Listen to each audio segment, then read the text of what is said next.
Liam adalah seorang pekerja kantoran biasa dengan kehidupan yang cukup menyedihkan. Ia bekerja keras hingga larut malam di perusahaannya yang benar-benar menguras tenaganya. Namun untungnya ia masih memiliki keluarga untuk pulang. Berkat keluarganya, ia mampu menjalani pekerjaannya, meskipun bosnya terus-menerus menghinanya, dan bahkan bawahannya pun sering mengejeknya secara terang-terangan. Suatu hari seorang junior kuliah Liam yang juga seorang wibu, mengirim pesan tentang sebuah action figure mecha, dan mendorongnya untuk segera membeli mainan itu. Liam sendiri memang sudah menjadi seorang wibu sejak lama, jadi ia pun mendatangi lokasi toko yang dikirimkan oleh juniornya. Namun, di sana ia malah menemukan istrinya sedang berkencan dengan pria lain. Ia terpaku melihat hal tersebut, karena seharusnya istrinya sedang mengantar putri mereka ke les berpedang. Malam harinya, ketika pulang ke rumah, Liam bertanya kepada istri dan putrinya tentang bagaimana hari mereka. Mereka mengatakan bahwa hari itu ada turnamen di les berpedang dan putrinya memenangkan semua pertandingan. Liam memutuskan untuk mempercayai cerita mereka dan mengabaikan kenyataan bahwa ia melihat istrinya sendiri hari itu. Namun, pikiran tersebut tak kunjung hilang dari benaknya, sehingga keesokan harinya ia kembali mendatangi tempat yang sama. Kali ini, bukan hanya istrinya, tapi putrinya juga ada di sana. Ia bahkan memanggil pria asing tersebut sebagai ayah. Liam benar-benar terguncang dan tidak bisa fokus bekerja. Lalu bosnya datang dan menghinanya tanpa alasan. Saat itu juga, ia mendapat telepon dari istrinya yang mengabarkan bahwa putri mereka mengalami kecelakaan. Dan Liam pun langsung bergegas ke rumah sakit. Dokter memberitahu bahwa putrinya membutuhkan transfusi darah. Namun golongan darah Liam tidak cocok. Saat istrinya pergi untuk mendonorkan darah, Liam mulai mencari tahu tentang kecocokan golongan darah dan menemukan bahwa golongan darah putrinya tidak mungkin berasal darinya. Ia pun menjadi yakin bahwa ia bukan ayah kandung anak tersebut. Setelah mereka kembali ke rumah, Liam langsung menanyakan hal itu pada istrinya. Namun alih-alih mengakui bahwa ia berselingkuh, istrinya malah menyalahkan Liam sepenuhnya. Ia mengatakan bahwa Liam terlalu sibuk bekerja dan tidak pernah punya waktu untuk keluarga. Selain itu, meskipun bekerja sangat keras, Liam tidak pernah menghasilkan uang yang banyak. Istrinya menyatakan bahwa Liam sebenarnya bukan bagian dari keluarga mereka. Dan selama ini hanya dia sendiri yang membesarkan anak mereka. Ia kemudian mengatakan bahwa ia akan pergi dari rumah bersama anak mereka. Liam kehilangan kendali saat mendengar hal itu. Ia mencoba menghentikan anaknya. Namun anak itu malah berkata bahwa ia lebih menyukai ayahnya yang satunya. Liam benar-benar hancur mendengar itu.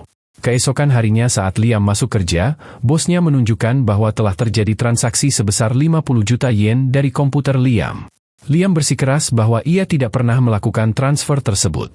Namun kemudian teringat bahwa ia sempat meninggalkan komputernya dalam keadaan terbuka saat terburu-buru pergi ke rumah sakit. Sayangnya, tak seorang pun di kantor mempercayainya. Ia dituduh mencuri uang perusahaan. Akibatnya, ia dipecat, dan istrinya menggunakan hal ini sebagai alasan untuk menggugat cerai. Namun, istrinya tetap menuntut tunjangan anak darinya. Perusahaan tidak membawa kasus tersebut ke jalur hukum, tapi memaksanya untuk mengembalikan seluruh uang itu dalam bentuk cicilan. Liam pun harus bekerja sebagai kuli konstruksi demi bisa membayar cicilan dan tunjangan anak tersebut. Namun pekerjaan barunya juga tidak berjalan mulus. Ia terus dimarahi oleh atasannya. Hidupnya menjadi kacau, dan ia jatuh ke dalam depresi karena merasa tidak lagi memiliki tujuan untuk hidup. Bahkan antusiasmenya terhadap action figure dan mainan mecha mulai memudar. Namun Liam masih percaya bahwa semuanya akan berjalan baik jika ia terus bekerja keras.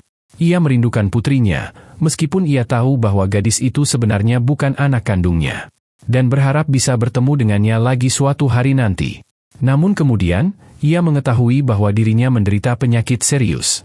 Tanpa asuransi dan tanpa uang untuk biaya pengobatan, Liam memutuskan untuk menanti ajal dalam kesunyian dan kesendirian di apartemennya. Ia terus menunggu kematiannya, hingga tiba-tiba muncul cahaya yang menyilaukan di atasnya. Cahaya itu menampilkan penglihatan tentang apa yang sebenarnya terjadi di masa lalu. Dan Liam menyadari bahwa bosnya lah yang telah mengirim uang dari komputernya untuk menjebaknya. Tak hanya itu, pria yang berselingkuh dengan istrinya ternyata adalah bosnya. Dan uang tersebut dikirim kepada istrinya agar ia bisa menjalani gaya hidup mewah. Liam benar-benar hancur saat menyadari semua yang terjadi di belakangnya selama ini. Ia berharap semua ini hanyalah mimpi buruk. Namun sebuah suara mengatakan bahwa ini adalah kenyataan.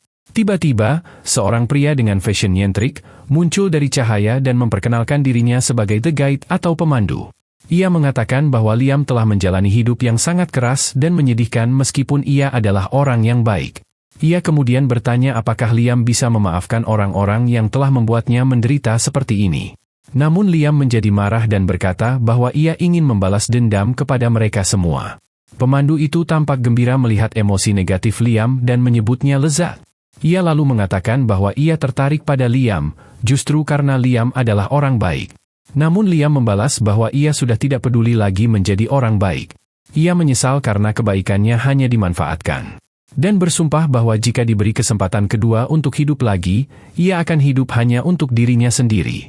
Ia bahkan berjanji akan menjadi seorang penjahat yang menginjak-injak orang lain demi keinginannya sendiri. Pemandu itu lalu berkata bahwa ia memiliki sesuatu yang cocok untuk Liam. Ia mengeluarkan beberapa gambar dari koper, dan mengatakan bahwa ia datang ke sini untuk mengirim Liam ke dunia lain. Dan Liam bisa memilih kemana ia ingin pergi. Terdapat beberapa pilihan yang beragam, yaitu dunia dengan sihir dan kekuatan super, zaman samurai di Jepang, era koboi Amerika, hingga masa prasejarah. Liam mencoba mencerna apakah semua ini nyata. Karena hal seperti ini hanya terjadi di anime. Namun ketika ia melihat sebuah dunia paralel dengan robot raksasa dan pesawat luar angkasa, matanya terpaku pada pilihan tersebut. Ia mengulurkan tangannya ke arah gambar itu, sambil mengingat semua diskusi seru tentang anime yang pernah ia lakukan bersama juniornya. Pemandu itu berkata bahwa Liam membuat pilihan yang bagus, karena dunia itu memiliki teknologi canggih sekaligus sihir. Sistem aristokrasi masih berlaku di sana, yang artinya kaum bangsawan memiliki kekuasaan tertinggi. Dan pemandu itu mengatakan bahwa Liam akan dilahirkan kembali sebagai putra seorang count atau bangsawan yang menguasai sebuah planet. Liam menyukai gagasan itu. Dan ketika tangannya menyentuh gambar robot raksasa tersebut, ia menandatangani kontrak dengan sang pemandu, yang kemudian mengirimnya ke dunia baru, sembari berharap bahwa Liam akan menjalani kehidupan yang lebih baik di sana. Ia pun bereinkarnasi sebagai Liam Bamfield, satu-satunya putra dari seorang count yang memerintah planet Hydra. Planet yang dipenuhi oleh vegetasi liar. Liam Sera Banfield として転生した。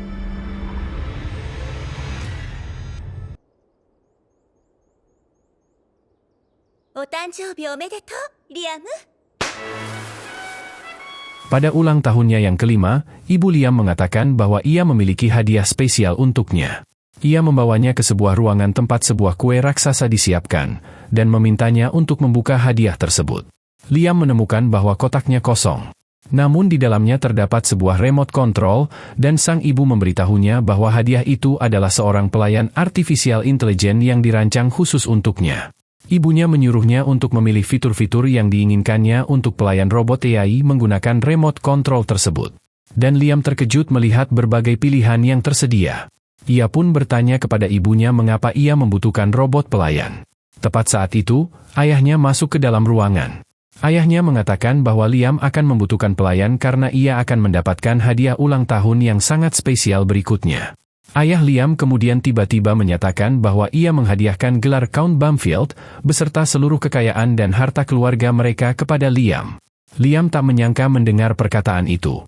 Namun sang ayah menegaskan kembali bahwa mulai hari ini, Liam adalah kepala keluarga. Dan ia bisa mengatur planet ini sesuai keinginannya. Namun sang ayah memiliki satu permintaan sebagai imbalan dari hadiah ini. Ia menjelaskan bahwa ia dan istrinya akan pensiun dan pindah ke planet ibu kota kekaisaran. Dan sebagai imbalan karena sudah menyerahkan kekuasaan atas planet tersebut, Liam harus mengirimkan uang rutin bulanan kepada mereka. Liam setuju sepenuhnya dengan kesepakatan itu, karena hal itu artinya dia bisa mendapatkan kebebasan. Ayahnya pun memanggil pelayan keluarga mereka yang bernama Butler Brian, yang sambil membawakan mereka kontrak. Liam menandatangani kontrak tersebut, dan secara resmi menjadi kepala keluarga Bamfield. Kedua orang tuanya pun pergi ke ibu kota, meninggalkan Liam sambil berkata bahwa robot pelayan itu akan merawatnya mulai sekarang. Liam masih kesulitan memproses kenyataan bahwa di usianya yang 5 tahun ini, ia telah memperoleh kekuasaan, kekayaan, dan pengaruh yang luar biasa di kehidupan barunya ini. Ia bersumpah bahwa kali ini, ia akan menjadi seorang anti-hero yang akan menindas orang lain dan bersenang-senang sesuai kehendaknya sendiri. Ia pun mengucapkan terima kasih kepada sang pemandu, tanpa mengetahui bahwa sebenarnya pemandu itu tidak pernah berniat untuk membantunya. Kembali di bumi, pemandu itu berada di samping mayat Liam. Mencemooh kehidupan menyedihkannya. Ia kemudian memutuskan untuk mengusik istri Liam dan bosnya, yang sedang makan malam di restoran mewah. Saat si bos mencoba berpura-pura merasa bersalah karena telah menjebak Liam, istri laknat itu bahkan tidak peduli sama sekali. Saat mereka merencanakan masa depan mereka, sang pemandu menggunakan kekuatannya dan memanggil polisi ke tempat tersebut.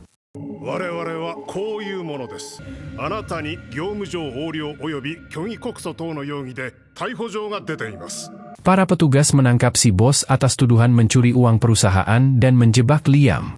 Dan perempuan murahan itu pun hancur saat menyadari bahwa hidup mewah yang ia rencanakan kini sepenuhnya hancur. Pemandu itu menikmati penderitaan mereka dengan penuh kepuasan. Lalu kembali ke sisi Liam untuk membimbing jiwanya ke dunia berikutnya. Namun kenyataannya, ia telah merencanakan agar Liam mendapatkan penderitaan yang lebih parah di kehidupan barunya. Pemandu itu tahu bahwa saat Liam menyadari bahwa semua ini adalah jebakan, Liam akan meluapkan seluruh emosi negatifnya kepada dirinya. Dan ia akan menyerap emosi-emosi itu untuk menjadi semakin kuat. Bukan hanya itu, umur manusia di dunia robot sihir itu sangat panjang. Dan sang pemandu berharap Liam menderita dalam waktu yang sangat lama sehingga bisa terus memberi nutrisi baginya.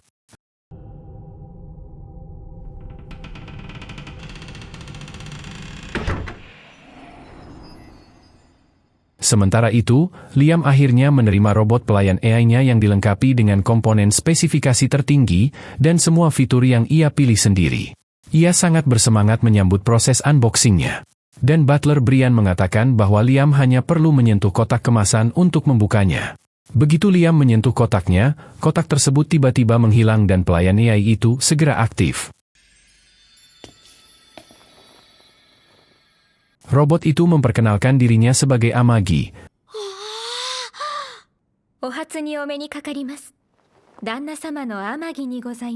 Dan Liam pun memperkenalkan dirinya juga. Brian memberitahu bahwa robot pelayan hanya membutuhkan perawatan selama 2 jam setiap minggunya.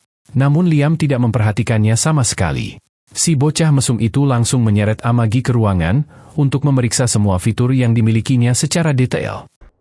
Oi Amagi, ocha irete kure. Hai, Danna-sama. Amagi, katamomi. Hai, Danna-sama. Dan setelah mereka kembali, Liam sudah merasa sangat nyaman berada di dekatnya. Butler Brian pun panik, menganggap bahwa tuan barunya ini adalah anak yang mesum. Namun Liam menyuruhnya tenang karena ia memiliki pikiran seorang pria dewasa berusia 36 tahun. Brian menjawab bahwa orang berusia 36 tahun masih dianggap anak-anak, dan Amagi menambahkan bahwa usia legal untuk dianggap dewasa di Kekaisaran adalah 50 tahun.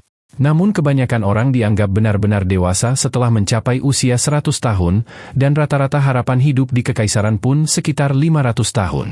Liam menjadi bersemangat membayangkan segala hal yang bisa ia lakukan dengan hidup selama itu. Namun Brian kemudian memperingatkannya untuk tidak terlalu dekat dengan Amagi. Liam bertanya alasan di balik peringatan itu. Dan sang butler menjelaskan bahwa Kekaisaran sangat membenci AI lebih dari apapun. Karena umat manusia nyaris punah akibat pemberontakan AI di masa lalu.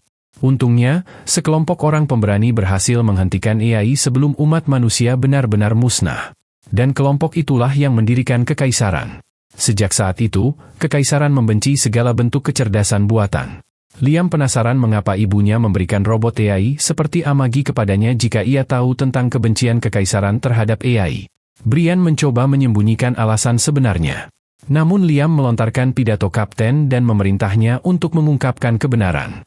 Dengan gugup, Brian akhirnya mengakui bahwa orang tua Liam sebenarnya melarikan diri karena keluarga mereka terlilit dalam utang. Liam sangat terkejut mendengarnya. Brian menjelaskan bahwa kakek buyutnya dulu adalah orang yang sangat hebat. Namun para penerusnya sangat buruk dalam memerintah planet ini. Ia juga mengatakan bahwa sebagian besar sumber daya mereka kini dikuasai oleh para rentenir, dan ekonomi planet mereka pun sedang berada dalam kondisi yang sangat buruk. Liam tidak mengerti mengapa orang tuanya menyerahkan semua tanggung jawab atas wilayah yang sedang mengalami kemunduran kepadanya. Dan Brian dengan datar mengatakan bahwa satu-satunya alasan mereka melahirkannya adalah untuk mewariskan semua tanggung jawab itu. Liam sangat marah, karena lagi-lagi kehidupannya dimanfaatkan dan ditelantarkan. Dan tampaknya hal yang sama akan terjadi lagi dalam kehidupan barunya ini. Ia memutuskan bahwa ia tidak akan membiarkan hal itu terjadi selama ia masih bisa melakukan sesuatu. Ia berkata kepada Amagi bahwa mereka berdua adalah orang buangan, jadi mereka harus bekerja sama. Liam mengajak sang pelayan untuk bergabung dengannya. Karena dengan bersama-sama, mereka bisa merebut kekuasaan dan melakukan apapun yang mereka inginkan. Namun Amagi menolak ajakan itu dan malah berlutut di hadapannya. Ia berkata kepada Liam bahwa satu-satunya tujuan hidupnya adalah untuk melayaninya. Jadi Liam tidak perlu memintanya untuk bekerja sama. Ia berjanji akan melayani Liam dengan cara apapun. Liam sempat berpikir untuk memberikan Magi 3 hukum robotik untuk melindungi umat manusia. Namun, ia langsung mengubah pikirannya, karena ia sudah tidak ingin menjadi orang baik lagi. Ia memutuskan untuk menjadi seegois mungkin dan merevisi 3 hukum tersebut agar hanya berlaku untuk dirinya sendiri. Hukum pertama menyatakan bahwa Amagi tidak boleh menyakiti tuannya, baik secara langsung maupun tidak langsung. Hukum kedua mewajibkannya untuk mematuhi semua perintah Liam. Dan hukum ketiga mengharuskan Amagi melindungi dirinya sendiri selama tidak melanggar 2 hukum sebelumnya.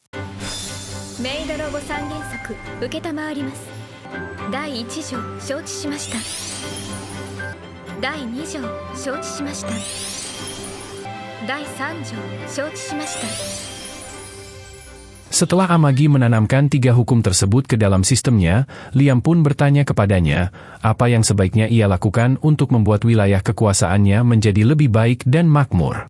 Amagi menyarankan Liam untuk menggunakan kapsul edukasi yang dapat mentransfer pengetahuan dan pengalaman langsung ke otaknya, yang juga sekaligus memperkuat tubuhnya.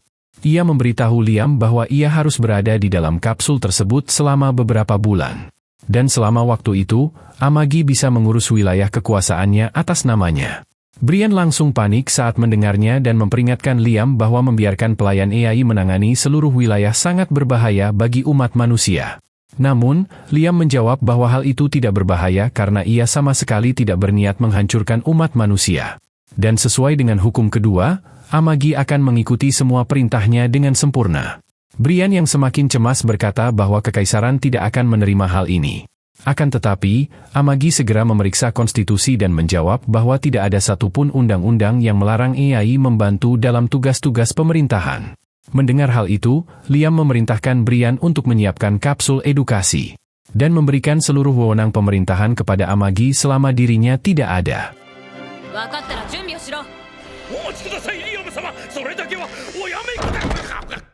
Setelah masuk ke dalam kapsul, Liam bertanya kepada Amagi apakah ia bisa merasakan atau setidaknya meniru emosi manusia. Karena kemampuan Amagi yang sangat canggih sebagai pelayan AI. Amagi menjawab bahwa ia sendiri tidak yakin apakah ia bisa merasakan atau meniru emosi. Tapi saat Liam sebelumnya mengajaknya bekerja sama, tiba-tiba sistemnya dipenuhi oleh ledakan data yang sangat besar. Liam menyadari bahwa Amagi benar-benar bisa merasakan semacam emosi. Dan ia pun memintanya untuk menjaga planet ini dengan baik, sementara dirinya mempercepat proses pendidikan sekolah dan kuliahnya di dalam kapsul. 2 tahun kemudian, Liam keluar dari kapsul edukasi, yang sekarang memiliki puluhan tahun pengetahuan dan pengalaman tersimpan di dalam otaknya. Ia terkejut mengetahui bahwa ia telah berada di dalam sana selama 2 tahun penuh, dan Amagi menjelaskan bahwa hal itu wajar. Karena di dalam kapsul, ia kehilangan seluruh persepsi terhadap waktu. Liam kemudian menyadari bahwa tubuhnya juga telah tumbuh lebih besar dan lebih kuat selama 2 tahun tersebut berkat teknologi kapsul. Dan Amagi memberitahunya bahwa ia akan memerlukan rehabilitasi agar tubuh dan pikirannya bisa menyesuaikan diri dengan perubahan tersebut. Setelah proses rehabilitasi selesai, Liam mulai mengambil alih kembali kendali atas planetnya dan menerima laporan dari Amagi.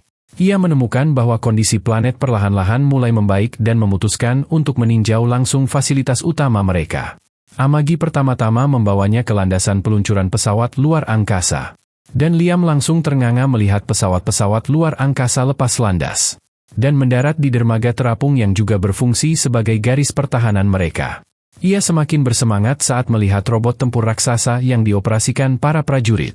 Namun Amagi menjelaskan bahwa sebagian besar robot itu tidak dapat digunakan karena mereka tidak memiliki anggaran untuk memperbaikinya.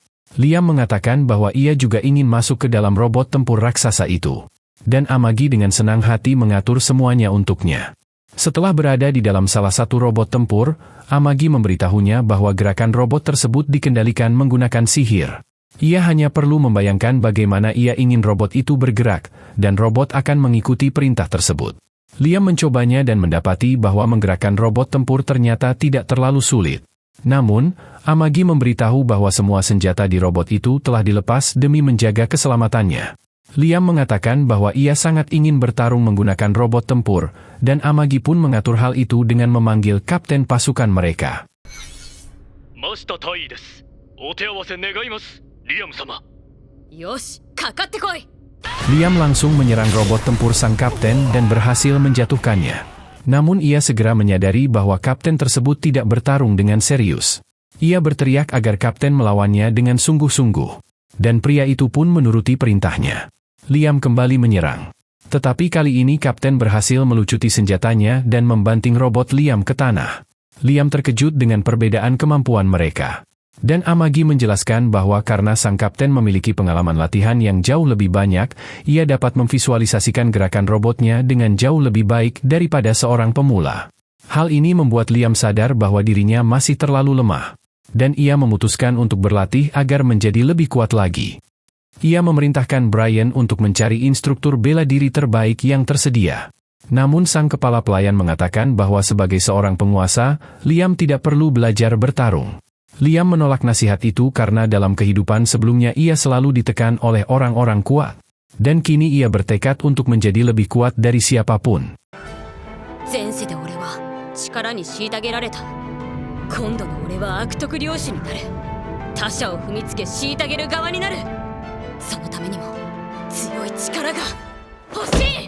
Tak lama kemudian, seorang samurai bernama Yasushi tiba di luar istana untuk menjadi guru bela dirinya.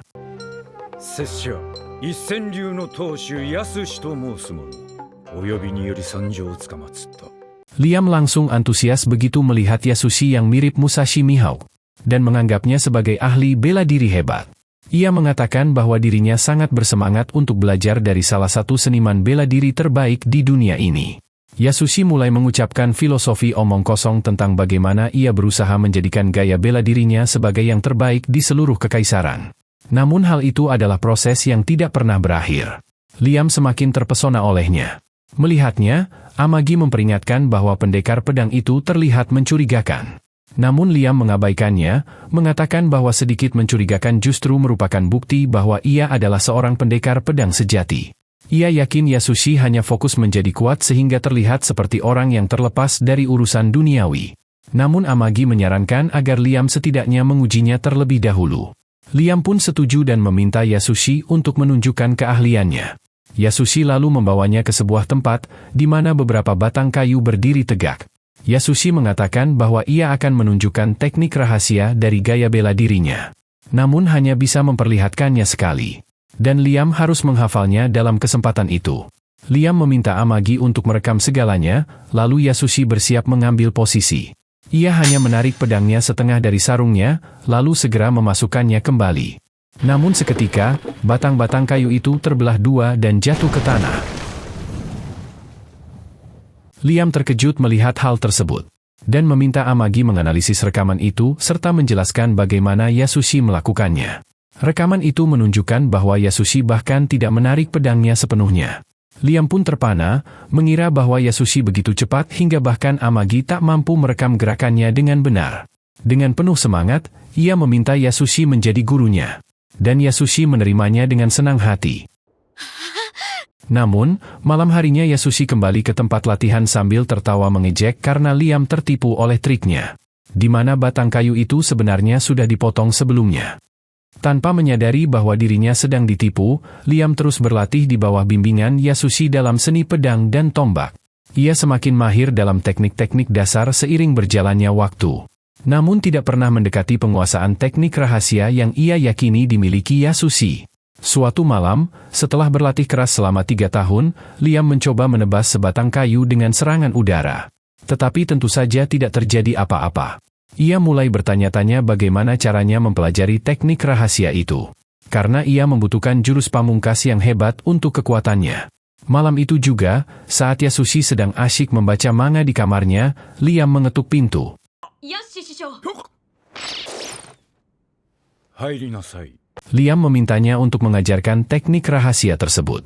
Tetapi Yasushi mengatakan bahwa ia tidak bisa lagi menjadi gurunya. Liam terkejut, dan si pendekar pedang palsu itu mengingatkan bahwa pada pertemuan pertama mereka, ia sudah dengan jelas mengatakan bahwa teknik rahasia itu hanya akan diperlihatkan sekali saja. Yasushi menyalahkan Liam karena tidak mempelajarinya saat itu juga. Dan oleh karena itu Liam tidak pantas lagi menjadi muridnya. Liam panik mendengarnya dan memohon agar Yasushi memaafkannya. Berjanji tidak akan mengusiknya lagi mengenai teknik tersebut. Yasushi pun berpura-pura memaafkannya. Begitu Liam pergi, Yasushi mulai makan keripik sambil mengejek Liam yang percaya bahwa teknik seperti itu benar-benar ada. Namun tak lama kemudian, Liam kembali membuka pintu. Mengatakan bahwa ia ingin menambah uang pembayaran bulanannya sebagai bentuk permintaan maaf. Yasushi jelas tidak menolak uang tambahan itu dan mulai menari serta berekspresi penuh kegembiraan karena ini adalah pekerjaan paling mudah yang pernah ia dapatkan. Tapi kemudian Liam muncul lagi, mengatakan bahwa ia ingin libur sehari dari latihan karena ada urusan penting keesokan harinya. Arigatou gozaimasu. Sore dewa.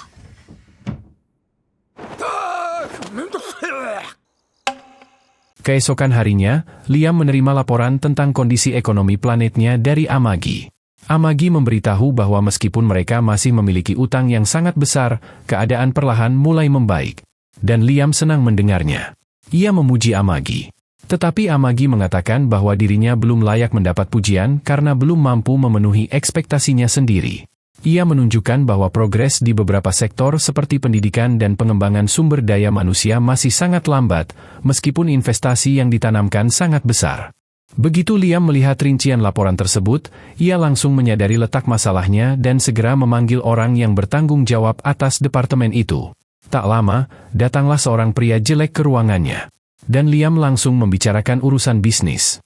Ia bertanya kenapa pria itu mencuri dana pemerintah. Karena ada bukti bahwa ia telah mengalihkan uang ke kantong pribadinya. Pria itu menganggap Liam hanyalah anak kecil yang naif. Dan mencoba menjelaskan bahwa ada banyak masalah tak terduga dalam pekerjaannya yang membutuhkan dana untuk diselesaikan. Liam mulai mengamati pria itu lebih dekat dan hampir mengagumi tingkat korupsinya. Sambil berpikir bahwa mungkin ia bisa belajar beberapa trik darinya. Namun, saat itu juga Amagi menunjukkan sebuah artikel berita tentang skandal korupsi yang terjadi akibat tindakannya. Pria itu segera berdalih bahwa yang menyebabkan skandal itu adalah bawahannya. Dan bawahannya tersebut sudah dieksekusi karena perbuatannya. Namun, Amagi meneliti lebih dalam berita-berita dan laporan lainnya. Dan menemukan bahwa tidak ada cukup bukti yang menunjukkan bahwa sang bawahan adalah pelaku utama korupsi. Bahkan setelah eksekusinya, uang yang hilang tak pernah ditemukan kembali. Liam tiba-tiba teringat bagaimana dirinya dijebak oleh atasannya di kehidupan sebelumnya. Dan ia yakin bahwa pejabat jelek ini telah melakukan hal yang sama. Ia pun marah dan langsung mengonfrontasi pria itu. Bertanya apakah dia yang menjebak dan membunuh bawahannya. Pria licik itu berusaha berpura-pura tidak tahu apa-apa. Tapi ketika Liam berjalan mendekatinya sambil menghunuskan pedang, dia akhirnya mengaku bahwa dia hanya melakukan apa yang harus dia lakukan untuk menjaga kestabilan ekonomi. Namun ketika alasan itu tidak membuat Liam tenang, pria tersebut malah mencoba mengintimidasinya. Mengatakan bahwa Liam bisa menikmati kemewahan ini karena orang-orang seperti dirinya bekerja keras menjalankan negara. Liam pun tidak membiarkannya menyelesaikan kalimatnya, dan langsung mengirim pria itu ke alam baka dengan satu tebasan pedangnya. Ia berkata bahwa hanya dirinya yang boleh menyalahgunakan kekuasaan dan menindas rakyatnya. Ia berteriak bahwa tidak ada seorang pun yang boleh menyentuh rakyat atau hartanya. Dan ia akan membunuh siapapun yang mencoba mengambil apa yang menjadi miliknya. Liam kemudian memerintahkan Amagi untuk melakukan investigasi menyeluruh dan mengeksekusi setiap pejabat yang korup. Tetapi Amagi memintanya untuk tenang terlebih dahulu. Liam pun akhirnya tersadar bahwa ia baru saja membunuh seseorang. Namun Amagi membantunya melepaskan pedangnya. Ia lalu menjelaskan bahwa memecat atau mengeksekusi semua pejabat korup akan sangat merugikan planet mereka karena hampir semua pejabat terlibat korupsi. Dan ia tidak mungkin menangani semuanya sendirian. Amagi menyarankan Liam untuk membeli sekitar 30 robot pelayan AI tambahan yang memiliki spesialisasi dalam administrasi dan pekerjaan sejenis. Ia mengatakan bahwa tidak masalah jika mereka bukan model spesifikasi tinggi. Liam pun menyuruhnya untuk segera melakukan hal itu, dan tetap melanjutkan eksekusi pejabat yang terbukti bersalah. Namun, Amagi khawatir hal ini bisa berdampak buruk pada citranya. Liam mengatakan bahwa ia tidak peduli dengan citranya karena ia tidak butuh siapapun yang tidak taat padanya. Tak lama setelah itu, Liam memutuskan untuk menguji hasil latihan 3 tahunnya dengan bertarung melawan sang kapten sekali lagi. Namun sebelum ia sempat masuk ke dalam robot tempur, Yasu muncul dan mengatakan bahwa akan sia-sia jika ia menggunakan robot produksi massal yang mudah dikendalikan. Yasu menyatakan bahwa jika Liam ingin mencapai puncak, ia harus memilih jalan yang sulit dan mencoba mengendalikan robot tempur yang tidak bisa digunakan oleh sembarang orang. Liam merasa bahwa apa yang dikatakan Yasu masuk akal. Ia pun menoleh kepada kapten pasukan, mengatakan bahwa jika Liam mau, ia bisa menggunakan robot tempur pribadi milik kakek buyutnya yang telah berusia 3 generasi. Ternyata, Yasu sengaja ingin membuat Liam mengeluarkan robot mecha tua milik kakek buyutnya. Sebelumnya pada hari itu, Yasu diam-diam mengobrak-abrik gudang untuk mencuri barang berharga Liam. Karena ia merasa Liam belajar terlalu cepat, dan sebentar lagi ia tidak akan punya lagi hal untuk diajarkan. Yang berarti pekerjaannya yang sangat mudah ini akan segera berakhir.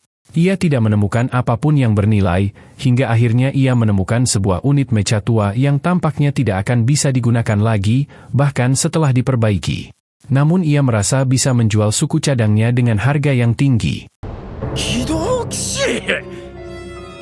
つってもポンコツか。こいつは使える! Liam pun termakan oleh tipu dayanya dan memerintahkan Brian untuk memperbaiki unit mecha tua tersebut. Brian memperingatkan bahwa unit itu sudah terlalu usang dan tidak layak digunakan, dan menyarankan agar Liam menggunakan unit produksi massal terlebih dahulu untuk mempelajari dasar-dasarnya. Namun Liam menolak, dengan alasan bahwa gurunya telah mengatakan bahwa petarung sejati bisa mengendalikan mecha yang paling sulit sekalipun. Brian tidak bisa membalas pernyataan itu. Ia pun hanya menyarankan agar Liam setidaknya berhenti membuang-buang waktu untuk berlatih, karena menurutnya Liam sudah sangat hebat. Namun Liam menolak saran tersebut juga, mengatakan bahwa ia berlatih untuk bisa menggunakan jurus pamungkas yang pernah ditunjukkan oleh Yasu.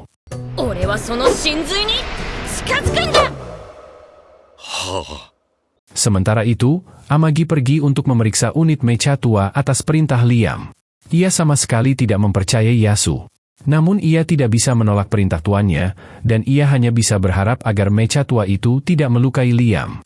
Beberapa hari kemudian, seorang insinyur bernama Nias tiba di planet untuk memperbaiki mecha tua.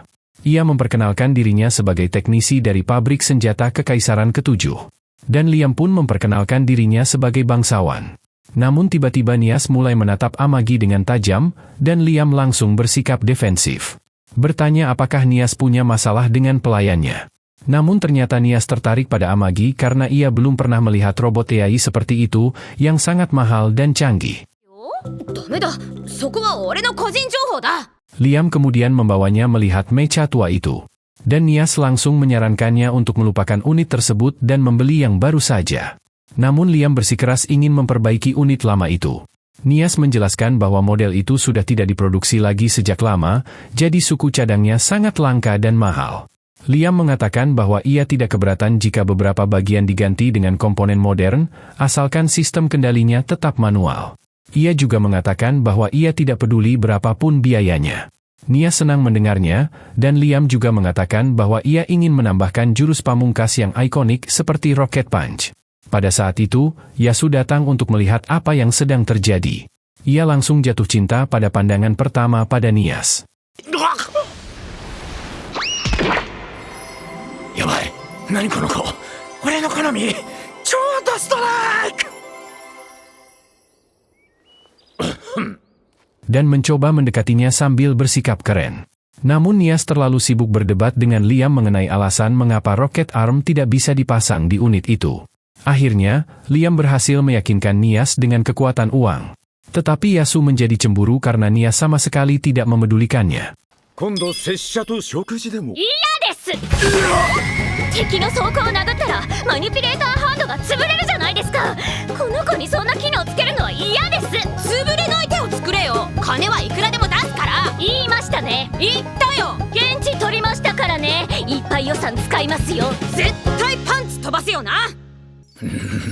俺の好みの女とそんなに接近してイチャイチャと許せるな。 Ia pun memutuskan untuk melampiaskan rasa cemburunya pada Liam dengan memberinya latihan yang di luar Nurul. Liam harus menangkis bola tenis dengan mata tertutup, sambil menjaga keseimbangan di atas batang kayu yang mengambang di tengah danau.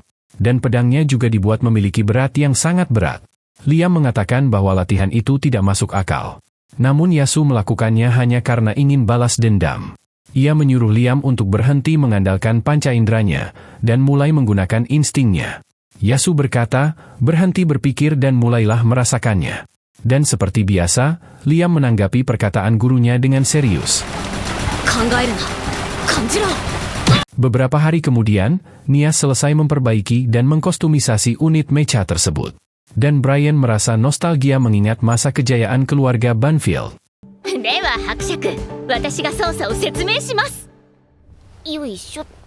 Nias lalu menunjukkan pada Liam cara menggunakan mecha dan mengajaknya masuk untuk melihat caranya. Terlihat ruang kendali di dalamnya telah diperbesar menggunakan sihir spasial. Dan saat Liam duduk di kursinya, mecha itu men-scan-nya dan menetapkannya sebagai tuan pemiliknya. Nias memberitahu bahwa sekarang unit tersebut hanya akan mengenali Liam sebagai pilotnya. Setelah itu, Liam mencoba melangkah maju dengan mecha itu. Tetapi malah terjatuh karena unit tersebut tidak dilengkapi fitur bantuan gerak. Nias menjelaskan bahwa ini akan membuat pengendalian mecha jauh lebih sulit. Tetapi jika Liam bisa menguasainya, ia akan bisa menggerakkan mecha itu layaknya tubuhnya sendiri. Liam memutuskan untuk mencoba lagi. Dan kali ini dia berhasil bangkit dan berjalan keluar dari gudang penyimpanan. Nias terkesan dengan skillnya. Dan mengatakan bahwa jika Liam bisa mengendalikan mecha sebaik itu sejak awal, maka dia pasti seorang jenius sejati. Nias menyuruhnya untuk terus membayangkan bagaimana ia ingin mecha itu bergerak. Namun kemudian bagian tubuhnya yang lembut menyentuh lengan Liam. Seketika pikiran mesum Liam langsung mengambil alih karena insting gilanya. Ia mulai membayangkan hal-hal cabul, dan mechanya mulai ikut menirukan bayangan tersebut. Yasu pun panik melihatnya karena mengira Liam sedang melakukan hal tidak senonoh pada Nias di dalam mecha itu. Sementara itu, Brian justru senang karena ini pertama kalinya Liam menunjukkan ketertarikan terhadap seorang wanita sungguhan. Liam dono, segera oritamoe! Kokpit de urayama kesukaran koto o suru na! Shikashi, Aristo sama no kitai de! Oriro! Orite koi Tsukage! Di dalam mecha, Nias juga panik dan berpikir bahwa Liam adalah seorang mesum.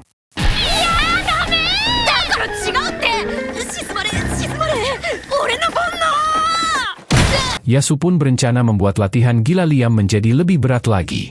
Keesokan harinya, Liam kembali berlatih untuk mempelajari jurus rahasia. Tetapi seperti biasa, ia tidak menunjukkan kemajuan apapun. Ia lalu bertanya pada Amagi apakah dirinya tidak memiliki bakat dalam ilmu berpedang. Amagi menjawab bahwa sebagai pelayan AI, ia tidak dapat memahami konsep bakat. Namun, menurutnya masalahnya bukan terletak pada Liam, melainkan pada Yasu itu sendiri. Amagi mengatakan bahwa masalah utamanya adalah kredibilitas Yasu sebagai gurunya. Namun alih-alih menyadari bahwa dirinya telah ditipu, Liam justru menganggap bahwa Amagi sedang mengatakan bahwa dia belum cukup mempercayai Yasu. Saat Amagi mencoba menjelaskan bahwa maksudnya berbeda, Liam sudah lebih dulu merasa bahwa dia telah menemukan kekurangannya. Liam menyadari bahwa aksi Yasu memotong kayu dari jarak jauh secara fisik mustahil dilakukan. Tapi dunia ini juga memiliki sihir. Ia percaya bahwa sihir adalah satu-satunya penjelasan bagaimana jurus pamungkas itu bisa digunakan. Liam berkata bahwa jika ia memfokuskan sihirnya ke pedang dan membayangkan dirinya mengayunkannya sebagai tebasan jarak jauh, maka ia mungkin juga bisa menggunakan jurus pamungkas itu. Ia langsung mulai berlatih dengan prinsip tersebut. Dan bertahun-tahun pun berlalu dengan dirinya terus mencoba melancarkan tebasan sihir ke targetnya. Hingga suatu hari, ia pun berhasil menembus batasnya sendiri.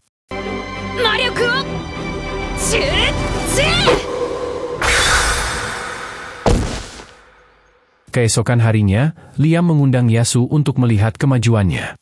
Ia lalu menggunakan teknik spesialnya untuk mengirimkan tebasan sihir dan membelah sebuah kayu menjadi dua. Membuat Yasu terkejut bukan main. Ia bingung bagaimana mungkin Liam bisa mempelajari teknik yang sejak awal hanyalah tipuan belaka. Liam pun bertanya apakah dirinya telah lulus. Dan Yasu tidak bisa menjawab karena Liam telah berhasil melakukan sesuatu yang mustahil dilakukan. Ia hanya diam, tidak tahu harus berkata apa. Dan Liam mengira bahwa Yasu kecewa karena dirinya sudah merasa puas hanya dengan bisa menebas dari jarak jauh. Yasu pun mengatakan hal yang sama persis seperti itu. Menyuruh Liam untuk tidak cepat puas meskipun telah mencapai prestasi besar. Dan menyuruhnya terus berlatih agar menjadi lebih kuat lagi. なんなのあいつ意味わかんない剣で触れずに切るとかありえないから破門されるかと思った。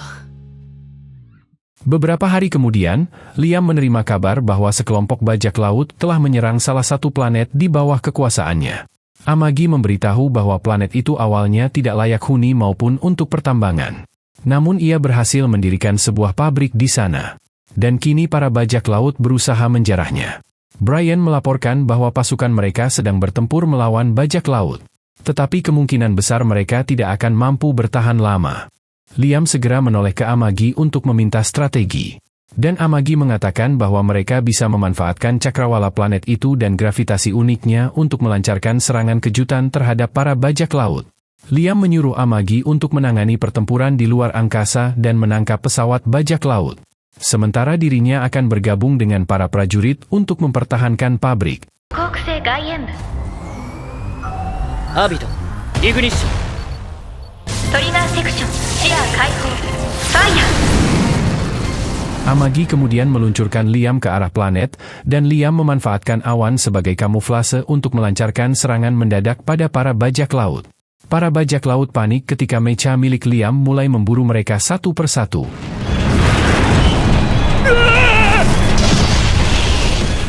Beberapa dari mereka mencoba menyerangnya dari belakang. Tetapi berkat latihan gila dari Yasu, Liam telah mengembangkan kemampuan pengamatan tingkat tinggi seperti observation haki. Dan ia pun dengan mudah mengalahkan mereka.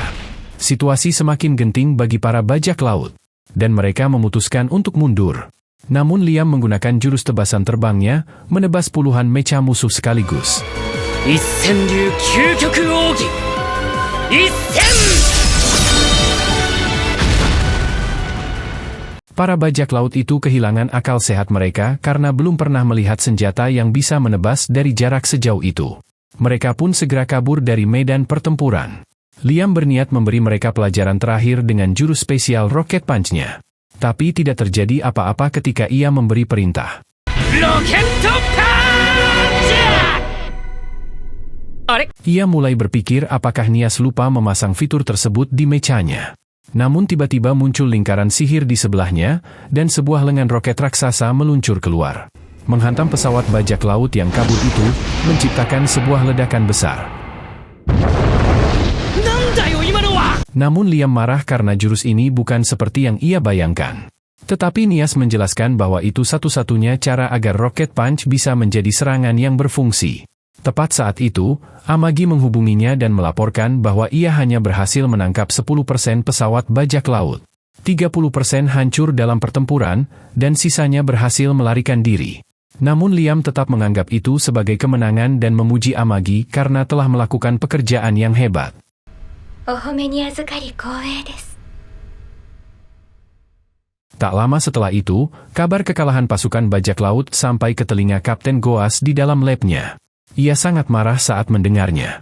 Asistennya menjelaskan bahwa para bajak laut meremehkan musuh dan terpaksa mundur demi meminimalisir kerugian. Sang kapten bajak laut menyebut mereka pecundang, dan menyatakan bahwa ia tidak akan mentolerir para pengecut dalam krunya. Goas memerintahkan asistennya untuk menyiapkan seluruh armada, di mana mereka akan menghancurkan para bajak laut yang mundur, sebagai peringatan bahwa Kapten Goas tidak pernah memaafkan kegagalan. Ia bersiap memimpin armada secara langsung. Lalu berkata pada subjek eksperimennya yang terbaru agar menunggunya sebentar, karena ia akan bersenang-senang dengannya nanti. Sementara itu, Liam kembali dan merapat ke stasiun luar angkasa di orbit planetnya. Merasa puas atas kemenangannya melawan para bajak laut. Amagi mengucapkan selamat atas kemenangan pertamanya dalam pertempuran. Dan Liam mengatakan bahwa yang lebih menyenangkan dari kemenangan adalah harta rampasan yang mereka dapatkan.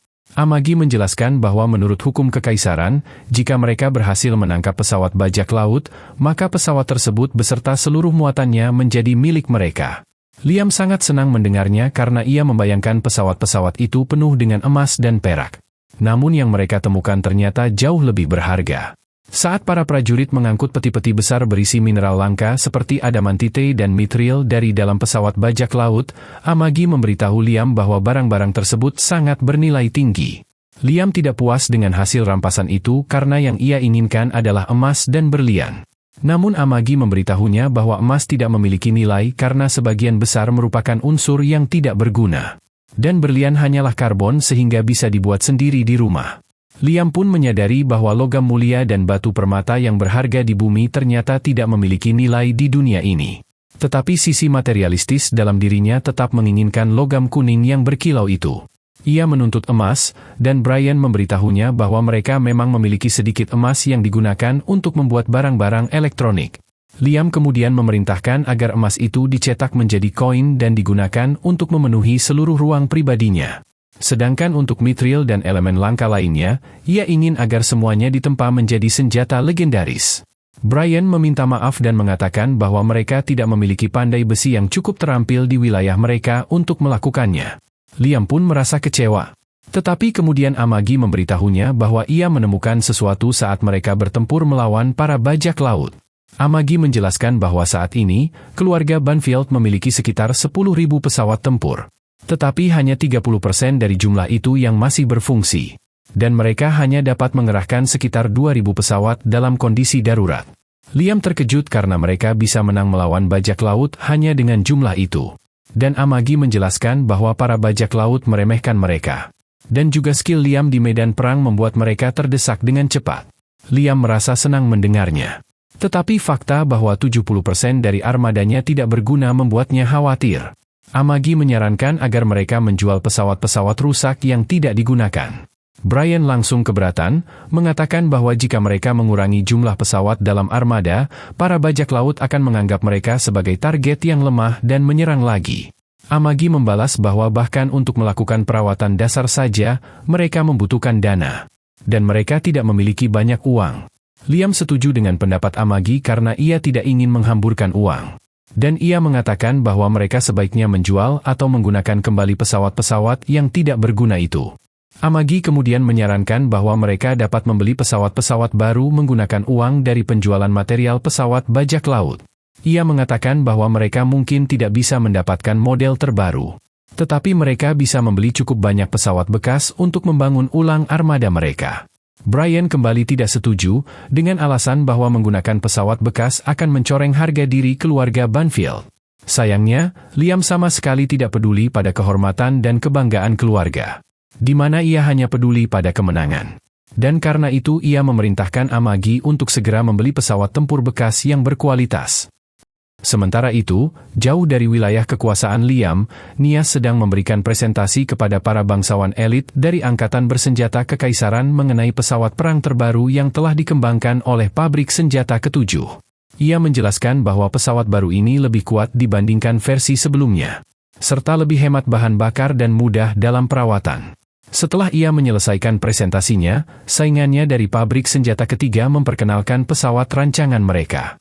Dimulai dengan pengungkapan bahwa pesawat itu dirancang oleh seorang arsitek terkenal peraih penghargaan. Saingan Nias itu memamerkan interior pesawat yang mewah, yang dirancang oleh perusahaan mode terkemuka, serta material langka dan mahal yang digunakan untuk melapisinya. Ia mengatakan kepada para tamu bahwa dengan pesawat mereka, para pengguna akan tetap terlihat elegan tak peduli seberapa sengit pertempurannya. Presentasi penjualan saingan Nias berhasil, dan semua calon pembeli dari Angkatan Bersenjata Kekaisaran memutuskan untuk membeli pesawat dari pabrik ketiga sebagai pesawat tempur utama mereka. Nias terkejut bukan main karena pesawat yang ia tawarkan jauh lebih baik. Dan ia bertanya-tanya mengapa mereka memilih pesawat pesiar mewah daripada pesawat perang sejati. Wanita dari pabrik ketiga menjawab bahwa pesawat mereka juga dilengkapi senjata buatan para ahli sehingga tetap kuat. Tetapi kekuatan saja tidak cukup.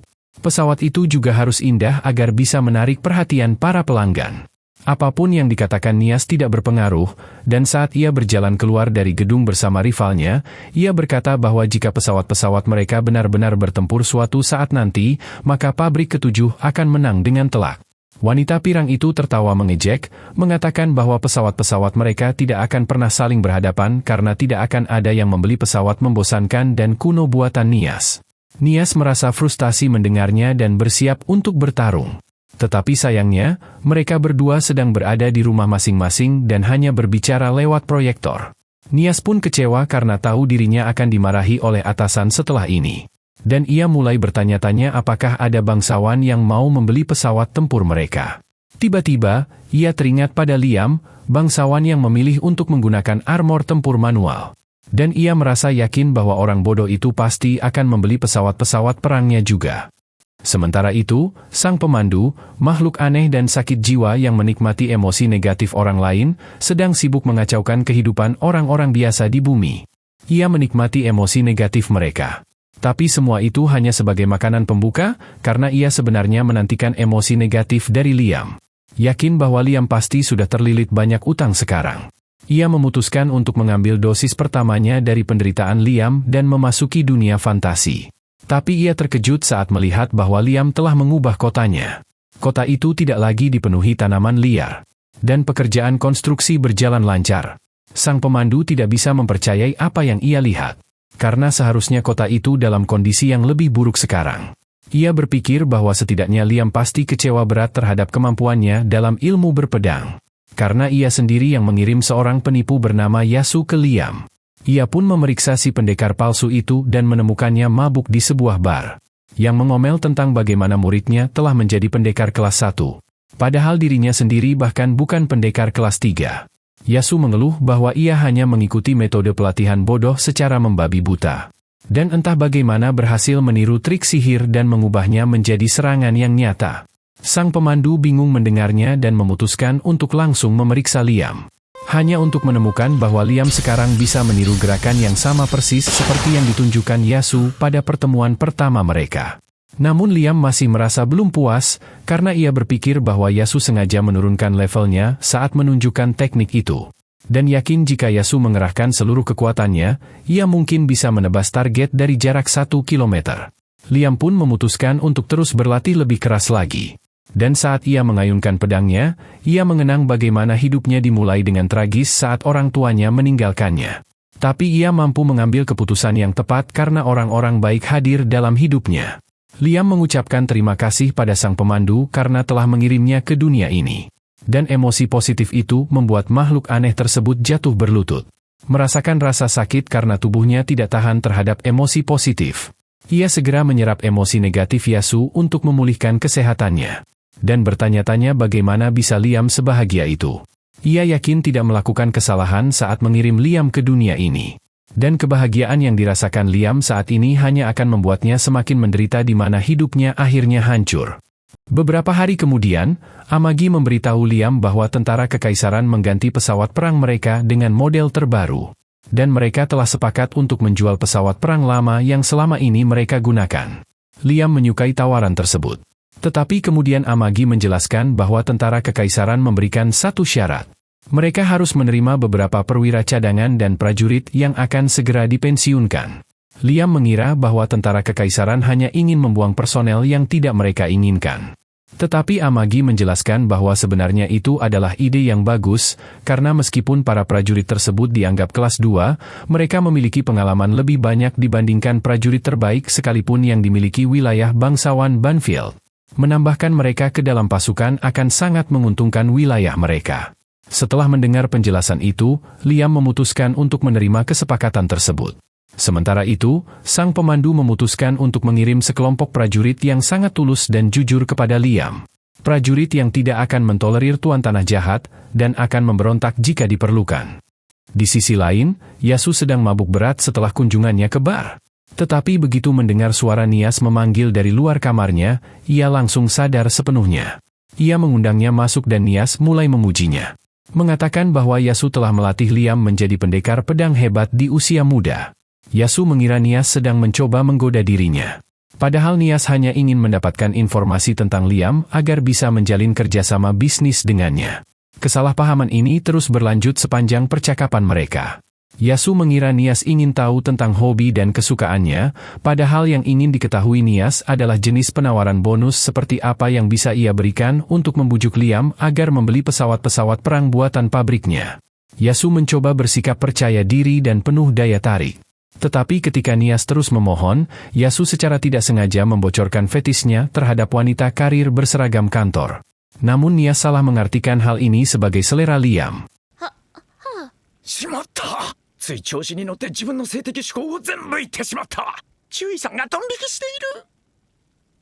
やすし殿、はい。ストッキングは網タイツとガーターベルトかな。ご指導ありがとうございました。 Sehingga saat ia menemui Liam di lain waktu, ia pun berdandan persis seperti yang Yasu jelaskan. Ia mulai bertingkah genit seperti model Instagram, dan mencoba merayu Liam untuk membeli pesawat-pesawat perangnya. Namun Liam langsung menolak dengan tegas.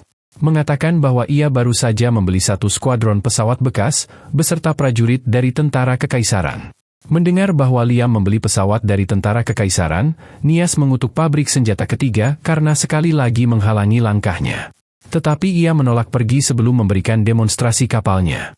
Ia menjelaskan bahwa pesawat-pesawat buatan pabriknya dirancang untuk performa maksimal.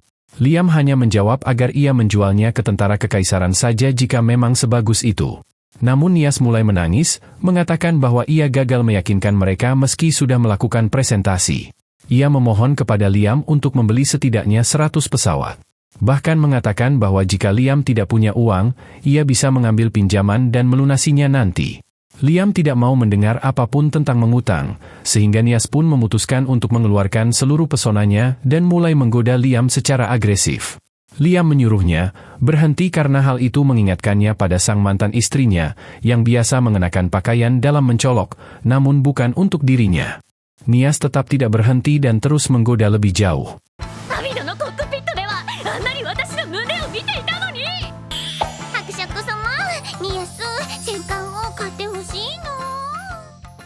Liam pun akhirnya memutuskan untuk menyetujui permintaannya hanya agar dia berhenti.